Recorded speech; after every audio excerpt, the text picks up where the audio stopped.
little beagle.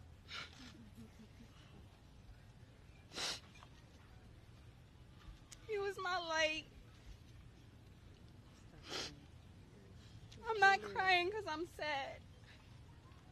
I'm crying because I know how upset he is, that his family's upset right now.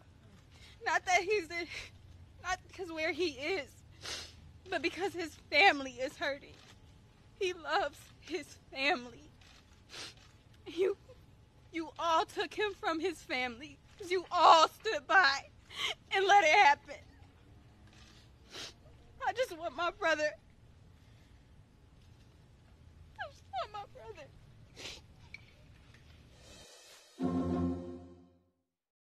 Like all of you, I have reflected on the racial unrest in our country.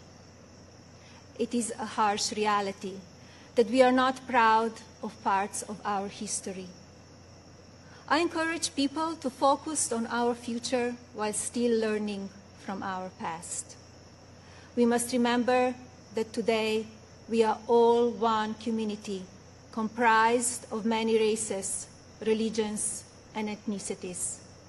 Our diverse and storied history is what makes our country strong, and yet we still have so much to learn from one another. With that in mind, I like to call on the citizens of this country to take a moment, pause, and look at things from all perspectives. I urge people to come together in a civil manner so we can work and live up to our standard American ideals. I also ask people to stop the violence and looting being done in the name of justice, and never make assumptions based on the color of a person's skin.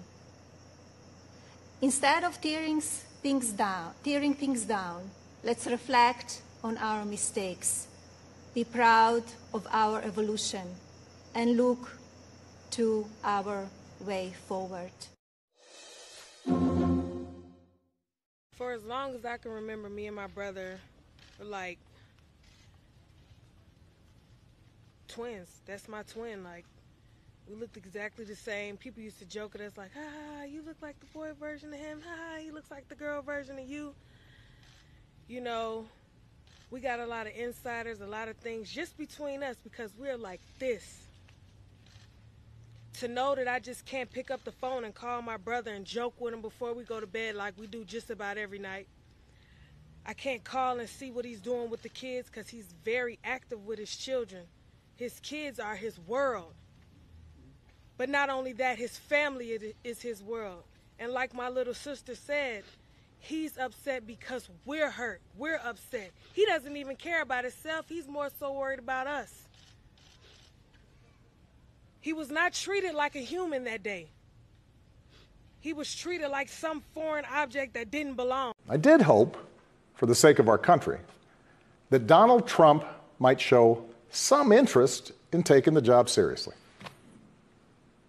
That he might come to feel the weight of the office and discover some reverence for the democracy that had been placed in his care.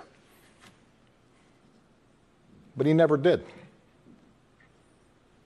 For close to 4 years now, he has shown no interest in putting in the work. No interest in finding common ground. No interest in using the awesome power of his office to help anyone but himself and his friends. No interest in treating the presidency as anything but one more reality show that he can use to get the attention he craves. Donald Trump hasn't grown into the job because he can't. And the consequences of that failure are severe. I am my brother's keeper. And when you say the name Jacob Blake, make sure you say father, make sure you say cousin, make sure you say son, make sure you say uncle, but most importantly, make sure you say human. Human life. Let it marinate in your mouth, in your mind. A human life. Just like every single one of y'all and everywhere else, we're human. And his life matters. So many people have reached out to me telling me they're sorry that this happened to my family. Well, don't be sorry, because this has been happening to my family for a long time, longer than I can account for. It happened to Emmett Till. Emmett Till is my family. Philando, Mike Brown. My fellow Americans were passing through a time of testing. But in the midst of this global pandemic, just as our nation had begun to recover, we've seen violence and chaos in the streets of our major cities. President Trump and I will always support the right of Americans to peaceful protest. But rioting and looting is not peaceful protest. Tearing down statues is not free speech. And those who do so will be prosecuted to the fullest extent of the law.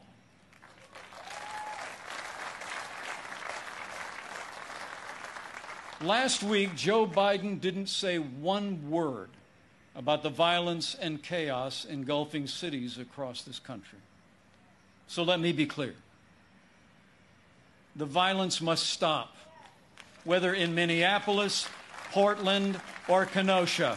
Too many heroes have died defending our freedom to see Americans strike each other down. We will have law and order on the streets of this country for every American of every race and creed and color.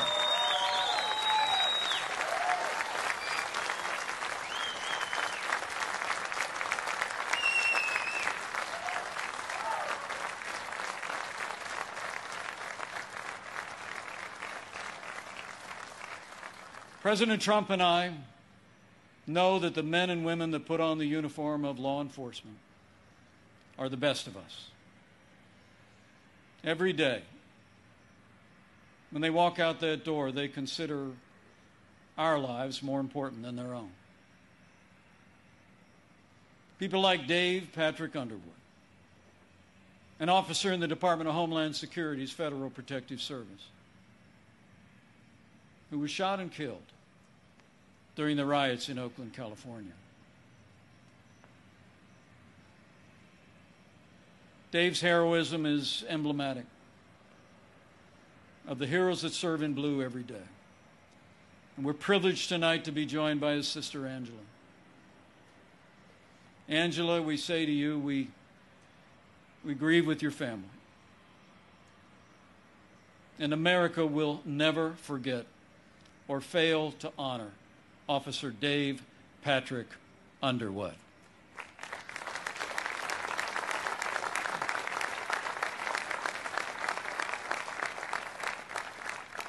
The American people know we don't have to choose between supporting law enforcement and standing with our African American neighbors to improve the quality of their lives, education, jobs, and safety. And from the first days of this administration, we've done both.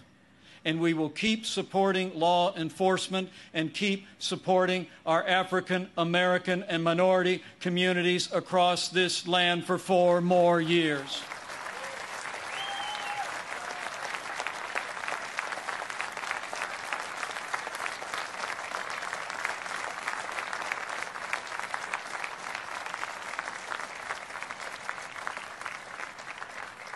Now, Joe Biden says that America is systemically racist and that law enforcement in America has, and I quote, an implicit bias against minorities. When asked whether he'd support cutting funding to law enforcement, Joe Biden replied, yes, absolutely. Joe Biden would double down on the very policies that are leading to violence in America's cities. The hard truth is, you won't be safe in Joe Biden's America. And under President Trump, we will always stand with those who stand on the thin blue line, and we're not going to defund the police, not now, not ever.